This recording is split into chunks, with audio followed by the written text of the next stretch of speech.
warahmatullahi wabarakatuh. Waalaikumsalam warahmatullahi wabarakatuh. Halo para pemirsa, Sobat Arus dimanapun Anda berada. Selamat datang di Arus Alur Hidup Lurus. Dan kali ini bersama dengan saya Aini Dan saya Tia yang akan menemani kalian semua dari awal sampai akhir acara ya Aini ya. Betul. Ada yang tahu nih kita sekarang lagi mau membahas apa? Ada yang tahu? Belum tahu? Oke. Semangat banget ya audiens kita ya. Kita akan membahas apa nih Kak Aini? Oke, nah jadi buat para Sobat Arus ya, diskusi kita pada siang hari ini tuh bener-bener relate banget dengan kehidupan kita sebagai Gen Z nih. Nah, kali ini kita akan membahas seputar insecurity, yaitu ketika pencapaian menjadi sebuah harga diri. Oke. Nah, kenapa kita mengambil tema ini? Karena sering sekali ya anak muda itu suka insecure melihat pencapaian orang lain, buka LinkedIn, buka Instagram, apalagi buka TikTok ya. Di mana-mana ada pencapaian orang lain, sedangkan kita merasa kita tuh hanya butiran debu gitu, Aini. Bener banget. Dan kita tuh kadang ya, sering ngerasa kayak, wah, kok orang-orang hebat-hebat ya. Sedangkan kita ngerasa diri kita sendiri tuh untuk memutuskan hal-hal sepele itu juga masih sulit gitu ya, Ai. Oke Sobat Arus, langsung saja yuk kita sambut narasumber hebat kita pada siang hari ini. Beliau Gus Raihan Fahreli Muhammad. Assalamualaikum Gus. Waalaikumsalam. Gimana nih Gus kabarnya hari ini? Alhamdulillah baik ya. Alhamdulillah. Semangat ya Gus ya? Semangat sekali ini. Semangat sekali, luar biasa. Udah siap ya untuk kita ajak berbincang nih hari ini Gus? Insya Allah siap. Insya Allah, oke. Nah, sebelum itu mungkin bisa disapa dulu nih Gus, Sobat Arus yang lagi nonton kita Gus. Halo Halo sobat dan seluruh kru dari Arus atau Alur Hidup Lurus. Terima kasih telah mengundang saya ke sini. Nah kita yang berterima kasih banget nih Gus sama Gus Raihan yang udah menyempatkan waktunya hadir di sini dan menyapa para Sobat Arus nih Gus. Nah kalau boleh tahu sebelum kita ngobrol lebih jauh lagi nih Gus, kesibukan Gus Raihan nih akhir-akhir ini apa Gus kalau boleh tahu? Kesibukan akhir-akhir ini sok sibuk sih. Enggak, ya. Paling ya cuma kuliah pulang ya. Untung rumah deket jadi nggak terlalu sibuk. Oke, kalau dengar-dengar nih ya Gus Raihan juga itu ya mengajar di Pondok Pesantren Al-Fat ya? Ya sedikit mengajar lah, meluangkan waktu ya, mengisi waktu sambil cari pengalaman juga. Oke, boleh dong dikasih tepuk tangan dong untuk Gus Raihan.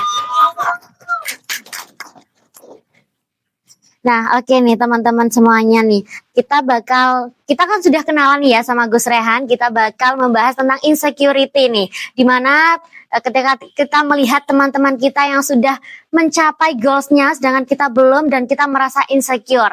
Nah, kita akan bahas di sini supaya kita terus meningkatkan rasa bersyukur kita. Gitu ya Aini ya. Betul banget Ai. Dan Sobat Arus, mari kita langsung saja membuka momen diskusi kita bareng sama Gus Raihan kali ini. Nah Gus Raihan sebagai pembuka nih ya, sebenarnya kira-kira apa sih Gus yang menyebabkan fenomena insecure itu marak sekali di kalangan Gen Z Gus? Oke, jadi membahas tentang insecurity ya. Kenapa sih insecurity itu marak? Mungkin karena menurut saya itu biasanya faktor utamanya adalah self judgment. Karena mengklaim bahwa diri kita itu harus bisa dikatakan sukses ketika sudah sama dengan orang lain. Kan itu sebenarnya nggak boleh. Itu namanya itu istihqarun nafs, menganggap diri kita itu nggak baik, meremehkan atau ragu terhadap diri kita. Nah, sebenarnya yang membuat berat itu kan bukan karena diri kita itu buruk, tapi yang membuat terasa berat adalah karena kita memaksa hidup kita harus sama dengan orang lain. Nah, jadi kurang lebih seperti itu. Kan juga padahal apa yang orang post, apa yang orang upload di Instagramnya itu cuma bagian kecil dari hidupnya. Mungkin orang itu bisa sukses, cuma kan kadang kita nggak tahu apa yang telah mereka lalui ya. Cuma kelihatan hasilnya saja. Oke nih Gus Raihan. Nah kadang kita tuh merasa ya Gus ingin liburan atau ingin menghibur diri kita dengan melihat sosmed 5 menit aja kita tuh kayak mau healing gitu, tapi jadinya malah overthinking gitu. bener. Karena Nah, melihat pencapaian orang-orang ya. betul. Nah, menurut Gus Rehan sendiri, pandangan Gus Rehan melihat fenomena tersebut tuh gimana? Dan mungkin menurut pandangan Islam juga bagaimana nih, Gus? Tentang melihat pencapaian orang. Sebenarnya kalau dikatakan normal-normal aja sih. Cuma normal di sini bukan pembenaran, semacam diagnosis. Kayak misal, aku tiap hari makan gorengan terus kolesterol, normal nggak? Ya normal.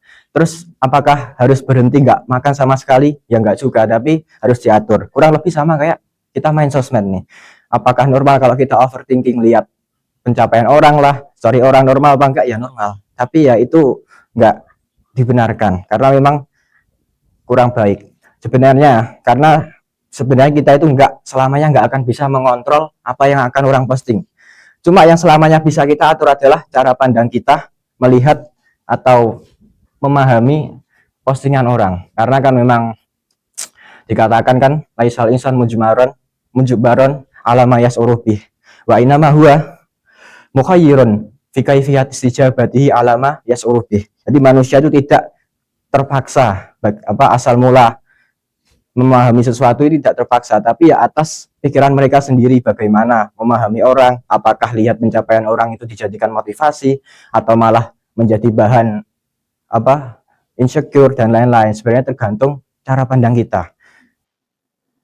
Jadi tergantung bagaimana kita merespon apa yang diposting orang-orang itu Iya ya, dong, Gus ya. karena kita nggak akan bisa mengatur apa yang harus orang posting di itunya. Oke, betul banget ya nih ya. Jadi kalau kita melihat postingan orang lain tuh jujur ya Gus ya, saya juga kadang merasa oh ini hebat nih dia udah mencapai goalsnya gitu.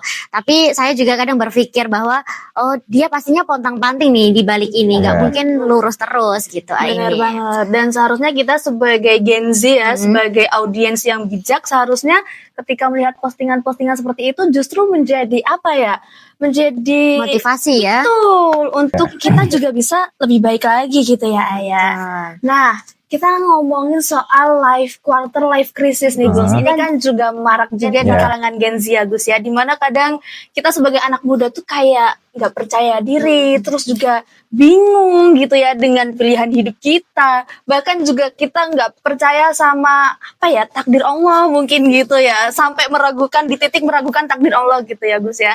Nah, menurut jenengan nih, bagaimana pandangan Islam menanggapi fenomena ini, Gus? Fenomena quarter life crisis. Quarter life crisis, betul. Jadi kalau pandangan Islam tentang quarter life crisis. Betul. Jadi saya pernah baca di Madarijus Salikin. Nggak sama persis sih. Namanya itu Al-Hayrah. Al-Hayrah itu juga sama, kebingungan jiwa. Cuma nggak secara jelas menentukan usia seperempat abad, nggak. Cuma sama, namanya Al-Hayrah, kebingungan. Ketika diri kita itu merasa bingung, nanti selanjutnya bagaimana. Nah, kebingungan itu ada dua sebenarnya. Ada Al-Hayrah Madumah sama Al-Hayrah Mahmudah. Nah, yang Mahmudah itu bahiyalati tahmilu sahibaha ilal bahsi wa tolab hatta yasila ilal haq. Yang kebingungan yang baik itu justru membawa mereka menuju ke jalan yang lebih baik. Mungkin bisa berubah menjadi lebih serius, lebih giat, itu yang bagus. Cuma yang buruk itu malah wahiyalati tu kifu sahibaha anis sayri. Terus anis sayri ilal wusul. Yang buruk itu malah membuat mereka itu semakin nggak percaya diri, semakin malas, semakin nggak pede karena orang-orang sudah jauh lebih baik darinya. Itu justru yang nggak baik ya. Tetap seperti tadi sih, tetap tergantung bagaimana cara kita menanggapi fenomena itu ya. Oke nih Gus. Nah kadang kita tuh merasa kalau menjadi produk gagalnya Allah nih Gus, gitu.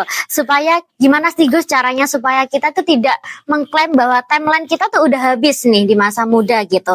Supaya kita tuh merasa kalau banyak sekali nikmat sebetulnya yang kita punya, yang kita miliki, yang dikasih Allah gitu.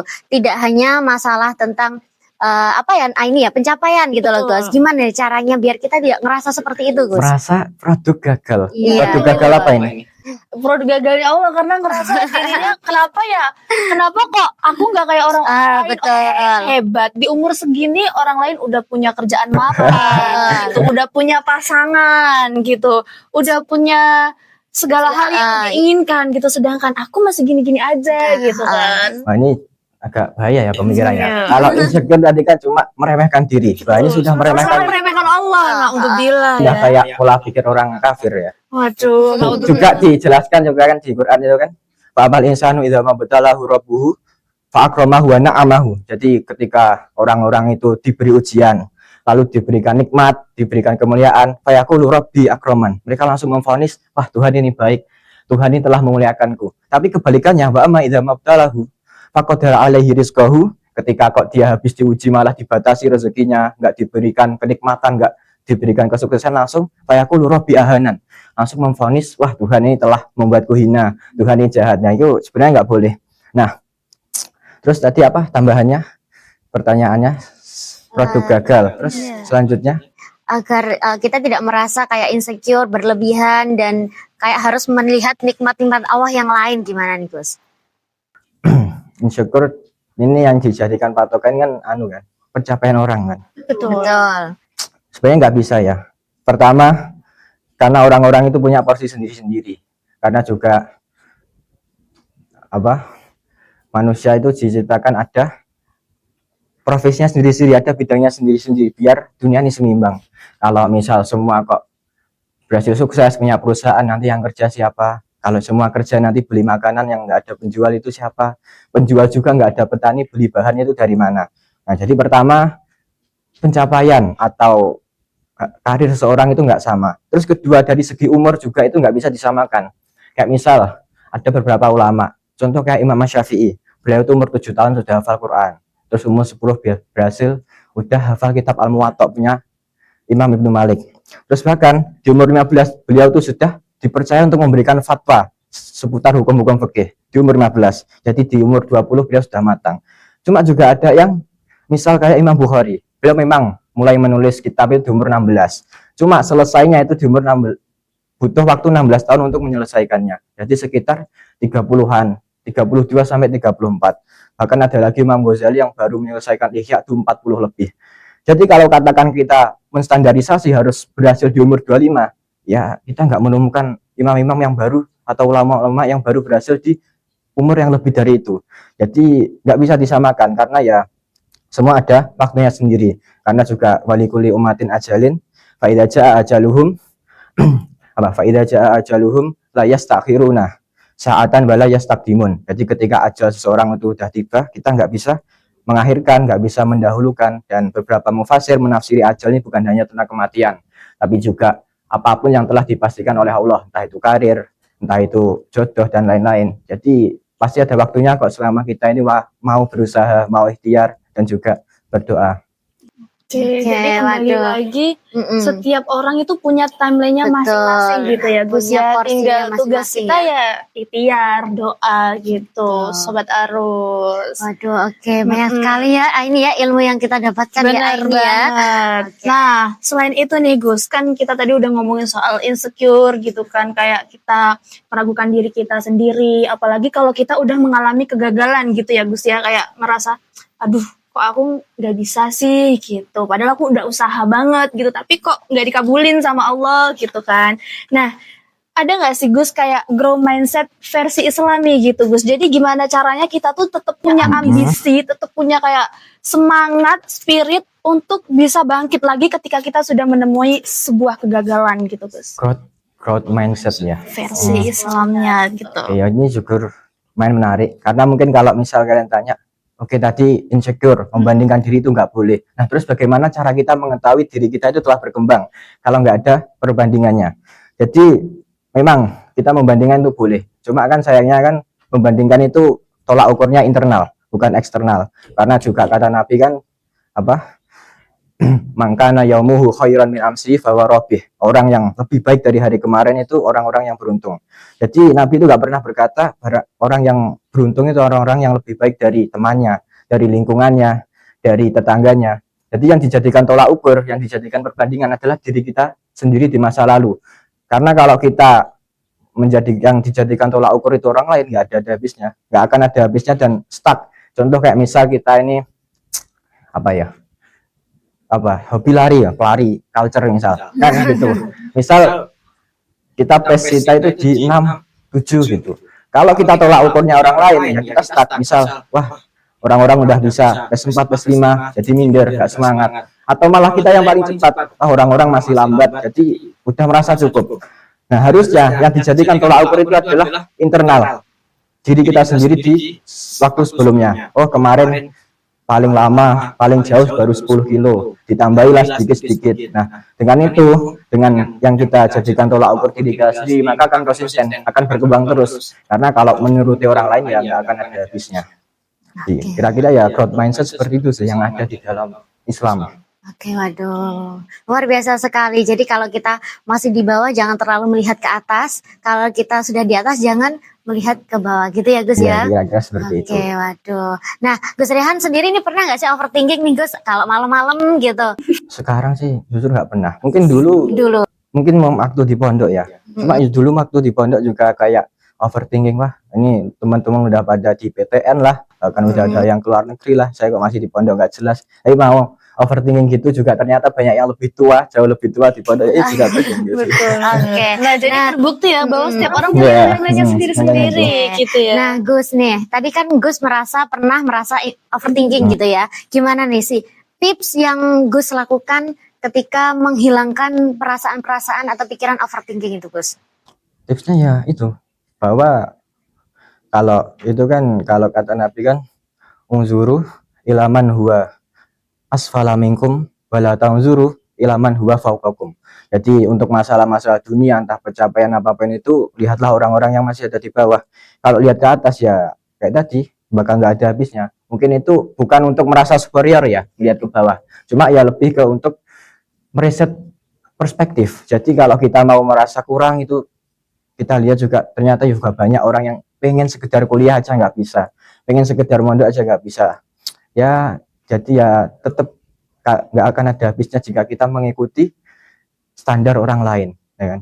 Bahkan Allah saja kan la yukallifullahu nafsan illa usaha. Allah itu tidak memberi tuntutan, tidak memberi taklif terhadap hambanya lebih dari kekuatannya. Lah, kalau Allah aja nggak menuntut kita lebih dari apa yang kita mampu, kenapa kita harus menuntut diri kita sendiri untuk menuruti orang lain, kan gitu. Luar biasa banget ya Sobat Arus, ini masih semangat nih. Mana suaranya Sobat Arus? Nah, ini luar biasa ya Sobat Arus. Sudah banyak sekali insight yang kita dapatkan dari Rehan melalui diskusi kita hari ini. Dan selanjutnya kita akan lanjut ke segmen Tahan Tanya-tanya Gus Rehan.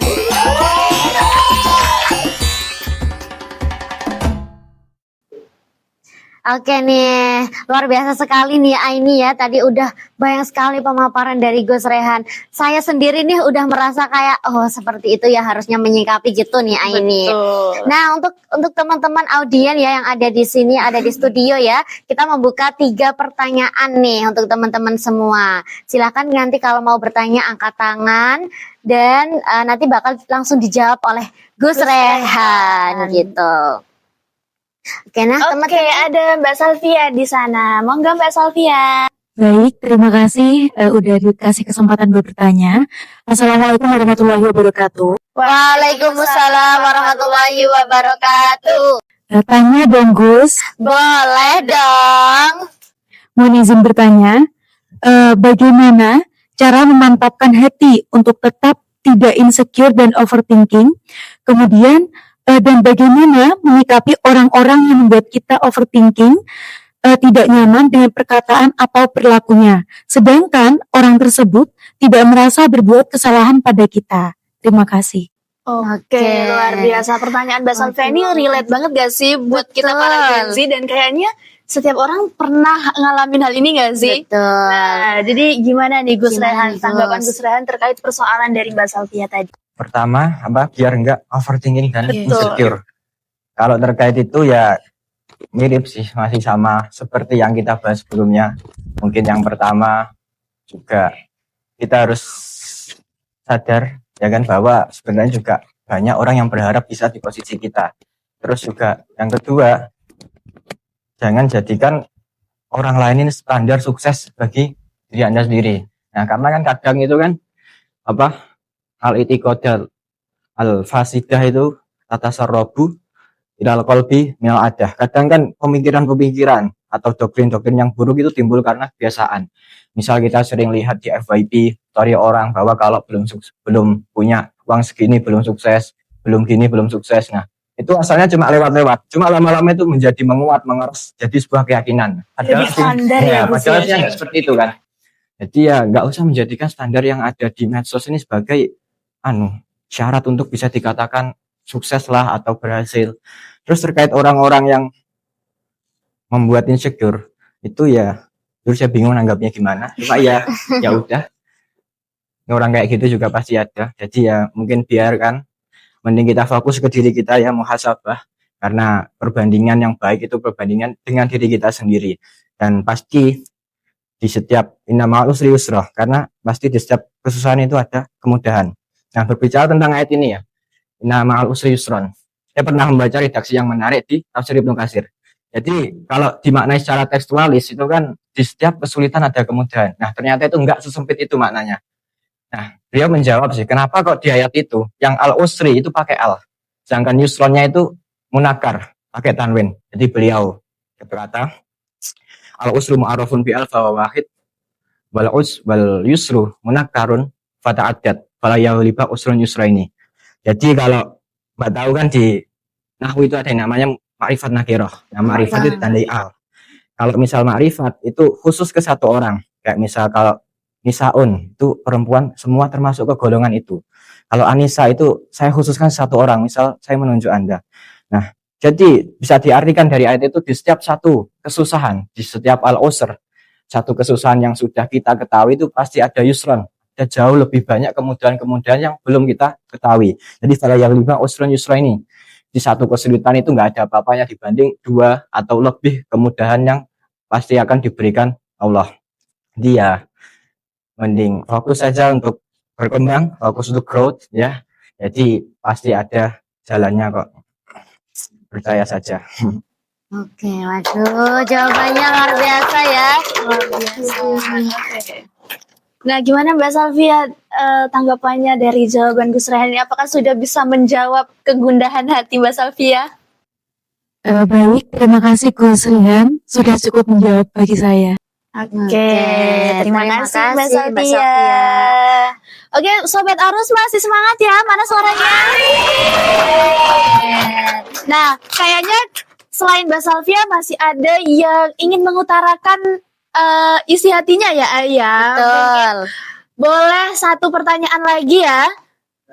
Boleh angkat tangan kepada Sobat Arus yang ada di studio, boleh mengajukan pertanyaan kepada Gus Rehan. Mumpung ada yang expert di sini ya, langsung menjawab. Oke, mungkin dari Jamaah Putra ya bisa bertanya.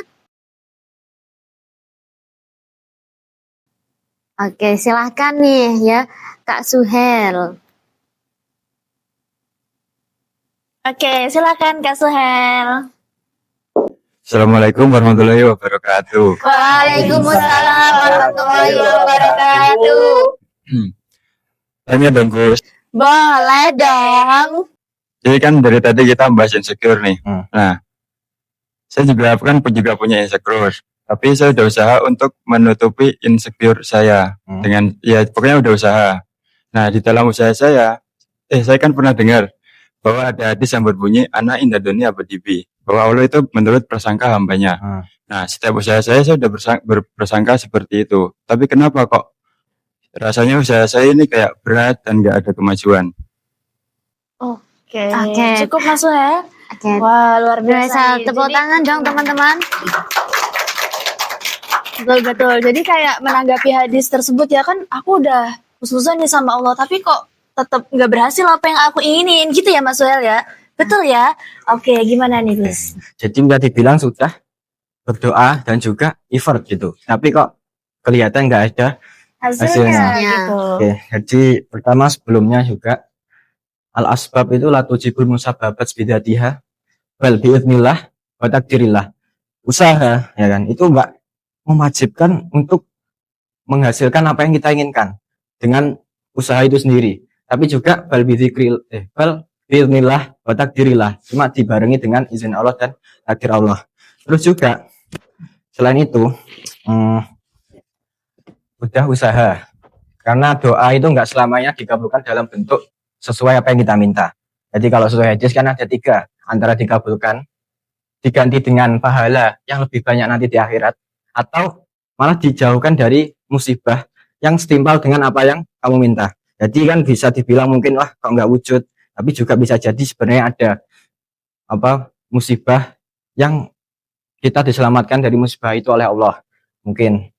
Dan ya terkait itu sih juga kita benar, Allah itu sesuai dengan prasangka hambanya. Cuma saya juga pernah baca redaksi di Anal Qalbal Mamlu la yasaul atab, hati yang ragu, hati yang ketika meminta itu masih ada keraguan, itu enggak cocok untuk diberikan atau diberikan pemberian. Di barat kalau kita meminta tapi kok masih merasa waduh kok ini enggak dikabul-kabulin, kok enggak ada ragu-ragu, itu juga bisa dibilang ya la yasaul atab, kayak semacam enggak pantas gitu kan diberi pemberian. Orang yang minta aja nggak serius, nggak yakin diberi, masa mau dikasih benerannya. Jadi kan kira-kira gitu. Dengan Anda merasa nggak dikabul-kabulin aja itu kan sudah bisa sedikit menunjukkan bahwa Anda itu kurang yakin dengan Tuhan. Nah, kurang lebih seperti itu. Oke. Gimana nih? Mas Suhel? Apakah sudah cukup jawaban dari Gus Rehan ya? Sudah bisa menjawab pertanyaan dari Mas Suhel ya? Oke, alhamdulillah. Alhamdulillahirrahmanirrahim. Luar biasa, mana tepuk tangannya dulu Sobat Arus. Waduh nih Aini ya, banyak sekali ilmu yang kita dapatkan nih Aini. Selain itu juga dari sini jujur saya pribadi ya mendapatkan banyak sekali apa ya namanya ya, pertimbangan nih dalam hidup gitu, supaya tidak harusnya tuh saya harus bersyukur, tapi kenapa kok saya malah mengeluh gitu ya kan Aini ya. Banget. Oke.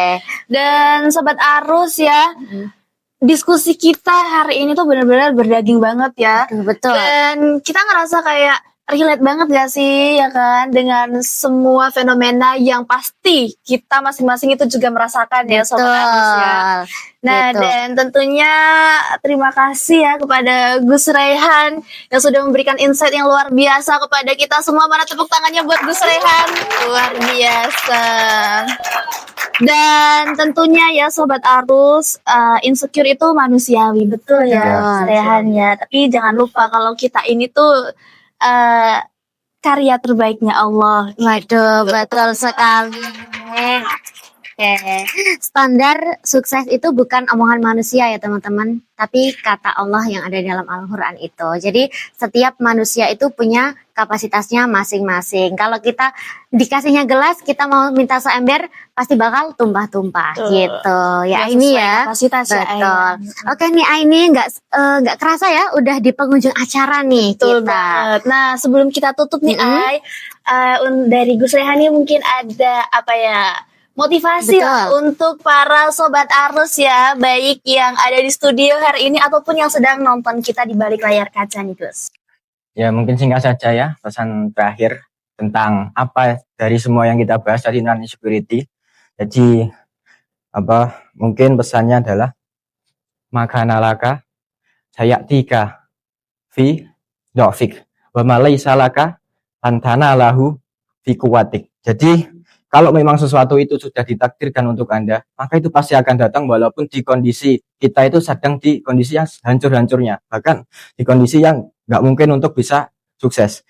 Dan sebaliknya, jika memang itu bukan yang baik untuk kita, nggak ditakdirkan untuk kita, juga selamanya walaupun kita usaha sampai bagaimanapun juga nggak akan mendapatkannya.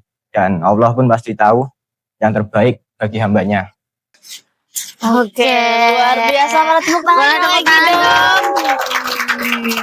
Wah, nggak kerasa ya Ayah, kita sudah ada di penghujung acara nih.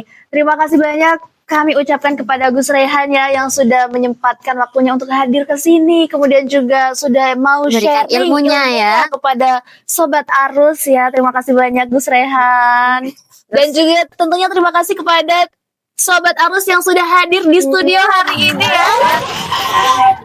Luar biasa sekali ya, mulai dari awal sampai akhir ya Ayah. Padahal aku yakin ini pasti pada puasa ya. Pada puasa ya. Benar ya Sobat Arus pada puasa ya. Tapi nggak ngaruh, tetap semangat ya. Betul nih Aini. Dan terima kasih juga saya ucapkan kepada seluruh tim yang bertugas juga. Saya Tia Dan saya Aini. pamit undur diri. Wassalamualaikum warahmatullahi wabarakatuh. Yesterday, country roads take me home to the place